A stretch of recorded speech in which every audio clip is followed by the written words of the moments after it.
мен жүрейін енді. Неге? Тек көрісіп кетейін деп, тек сол. Көрсе, наурызға енді қазақпыз ғой, келмесек тағы ұят. Соған енді үлкен әжеміз отырғанда бармасақ ұят болады ғой деп, құдағаймен көрісіп кетейін деп. Тағы да баратын, кіріп шығатын бір-екі жерлерім бар. Соларға барып хабар алып келейін енді.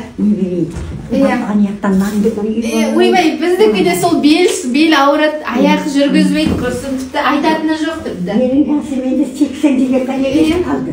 Құдай 80, бәрімізге де алыс емес 80-нің ауылы. Алыс емес. Мынандай өзіме бешпет алып алып едім.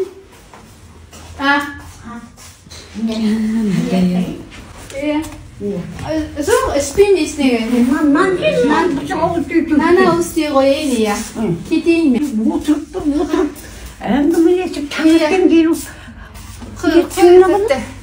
Сол жаңа келін бала жұмыста, күндіз немерелерді қараймын ғой.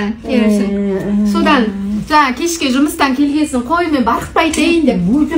Өзіңнің қай рудың қызы еді? Өзім жаңаймын сол. Жаңайдың қызымын. Бала шаға соларды өсірейік деп сөйтіп жұмыс жасап. Бала шаға мен сені тастап кетіп жүрмін. Енді қазақ атам айтқан еркекке сенбе, екі босағаңа сен деп, амал жоқ жүрміз солай. Шүкір ка, балдарым өсті, жұмыс жасайды, өздері асыра отыр, шүкір. Жақсы, аман отыр құдағай тек. Аман отыр, әжім мен ғой Малика. Мен шынымен танымай тұрсың ба? Танымай. Мына 80-ден құрып келіп қалды ғой.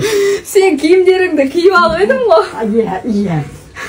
Шынымен танымай тұрсың ба? Иә. Кемпір деп ойлап тұрсың ба? Иә. Сөздеріңнің бәрі солай екен. Артист болуға болады екен. Болды ғой жаным. Құдайма. Сенің киімің ғой наның бәрі. Менде де бар еді деп бүйтіп қарайсың ғой бүйтіп.